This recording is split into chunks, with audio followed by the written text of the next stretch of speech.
At the very outset, I take this privilege of wishing all of you and all the citizens of Meghalaya a very happy Meghalaya Day 2020.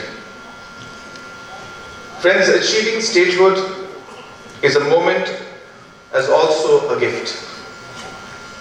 It is a joyous occasion where we celebrate Meghalaya and its journey as a state through the years since its inception on 21st of January 1972. This august gathering celebrates and recalls with gratitude this hard-fought moment and gift, and in doing so, we look back at the selfless sacrifices of our forefathers in their pursuit to protect our sacred heritage, our land, our culture, our tradition, language, history, and legacy, our rights, duties, and responsibilities. The motto of Meghalaya's statehood movement was "No hill, state, no rest." And it is with the resilience of our leaders, built on the premises of this motto and their vision, and a shining future for our beloved Meghalaya, that we can proudly proclaim to have a state of our own, governed by our own intellect. On this happy occasion of the 48th anniversary of the statehood of Meghalaya, I extend my warm greetings and best wishes to all the people of our state, and in particular to all of you who are gathered here today to associate yourself with this joyous celebration. I also take this opportunity to congratulate all the individuals and all the employees of the government who have been given the Meghalaya Day Excellence Award by the Personal Department, and also those who have been selected for the Meghalaya Day Award announcement. Friends, earlier when our Chief Secretary was speaking, he spoke about the different aspects and the different phases through which our state has gone. He mentioned in his speech that yes, there have been many challenges. Yes, there have been many difficulties. Yes, there are many areas in which perhaps we look back and say that we could have done more. But we have come a long way. And I think it is only appropriate that at this point in time, when we celebrate the statehood of Meghalaya, I think we should look back and be proud and be happy, and we should thank God for this wonderful blessing that He has given us.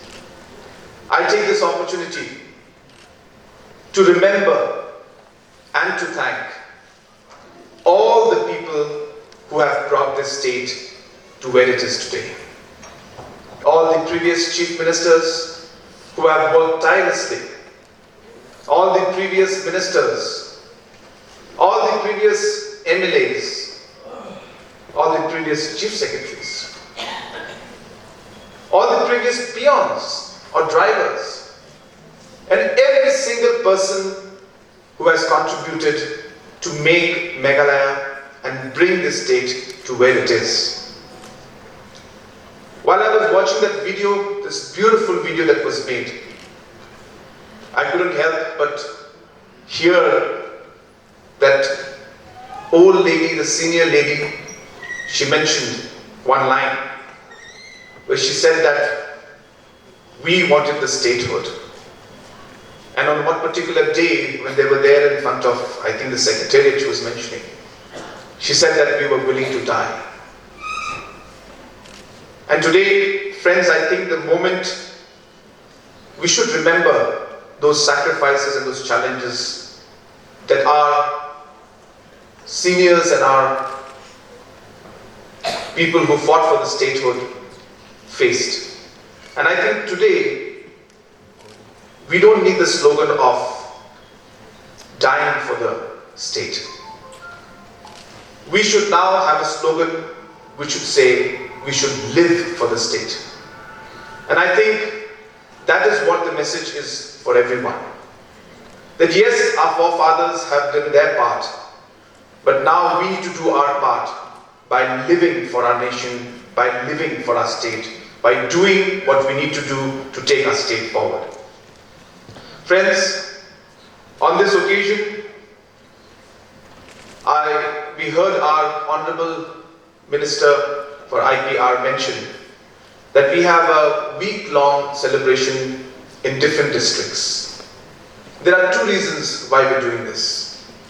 The first reason is that we felt Meghalaya Day is a celebration of Meghalaya. And Republic Day is a celebration of the Indian Republic. Isn't it beautiful that this whole week will celebrate Meghalaya and the Republic of India? And that is the reason why we thought we should combine the two and bring in the patriotism that people should have, the love that people should have, the respect that people should have for the state and for the nation. With that one objective, we decided, let us have a Meghalaya week. And let us try to combine the patriotism of the statehood and the nationhood.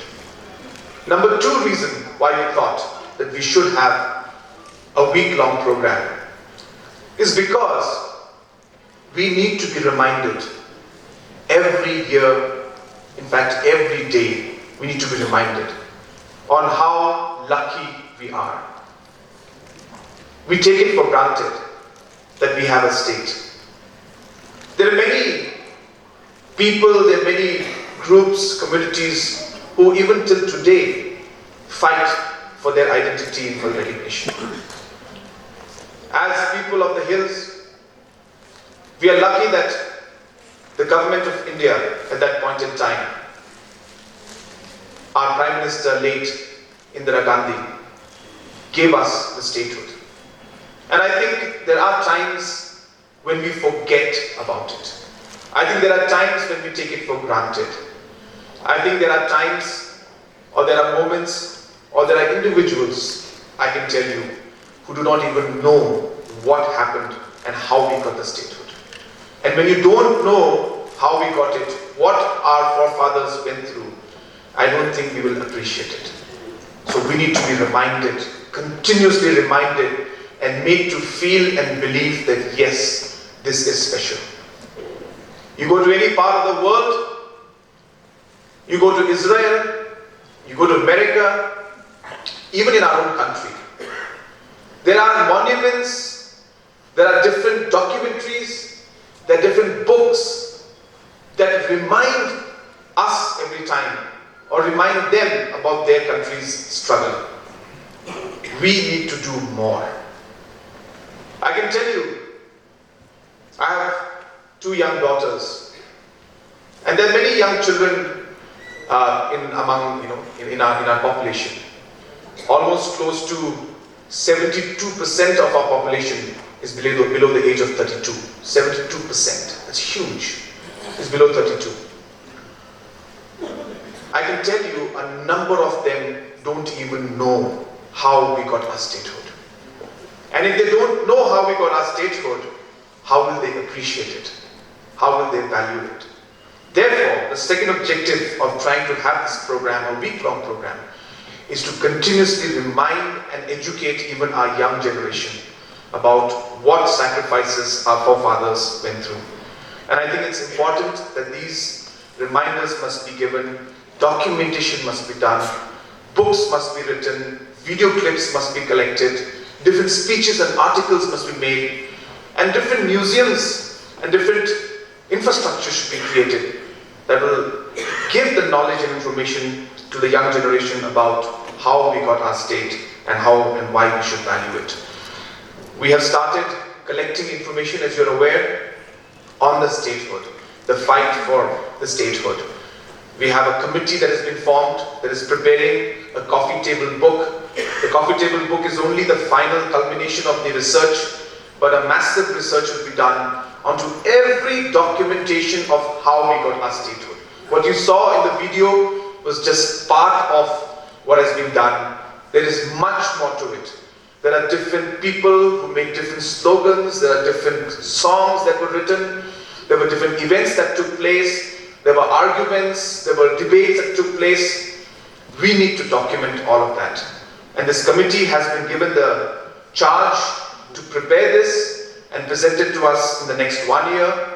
And these kind of works and documentations, friends, will continue in the future also to ensure that we can give this to our future generation so that they know the value of having our own statehood.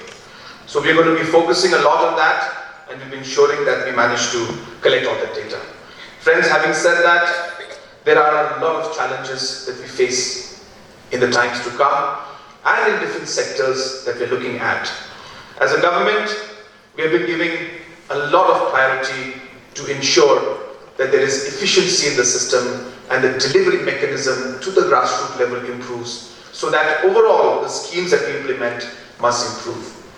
There are a lot of challenges we face today in different sectors, be it the nutrition, be it the health sector, simply because of the sheer size that we have. Even the education sector, there are challenges, but a lot of programs are being made, a lot of schemes are being implemented to ensure that these challenges are met. There are a lot of opportunities that we have as a state. Whether you talk of tourism, or you talk of agriculture, these are important areas where we'll be working very aggressively on. In the next 1 year, friends, there will be a number of programs and a large amount of investment through different programs about which I'll be speaking on Republic Day that will be done in the sector of tourism. We have also decided that agriculture, that this year, this financial year of 2020-2021 has been declared as the year of the farmer. So different programs will be done and different schemes will be taken up to ensure that we boost agriculture and we give all the benefit to the farmers. Today, being Meghalaya Day, we also had what we call the Enterprise, Startup and Innovation Summit.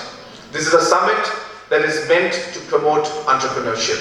It is very significant because we decided that entrepreneurship must be given that importance, because we want our youngsters to be right in front and lead the entire economic growth of this great state of ours. Without the implementation, without the participation, of the entrepreneurs and youngsters, we will not be able to grow and take the economic advantage that we should be taking. Therefore, entrepreneurship is being given the importance. We have just inaugurated what we call the incubation hubs, and the first one was opened up in Shillong. It is in JN Stadium, and we'll be opening up these incubation hubs, which will act as facilitation centers, as meeting point where bankers, investors, ideas, entrepreneurs and different stakeholders can meet and discuss about how to be an entrepreneur and how to take your ideas to reality.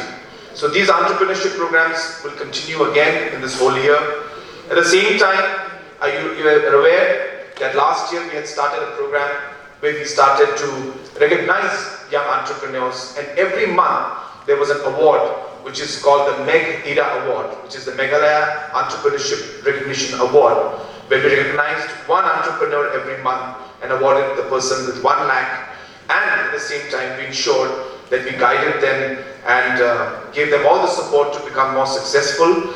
We have decided that from this year, from the next year, which is April 2020 to March 2021, the next financial year, we have decided that we'll be extending this award not only to entrepreneurs, but we'll also be giving this award to sportsmen and to musicians also. So there will be a separate award which we are going to do from the Chief Minister's office to recognize the sports people and recognize the musicians also.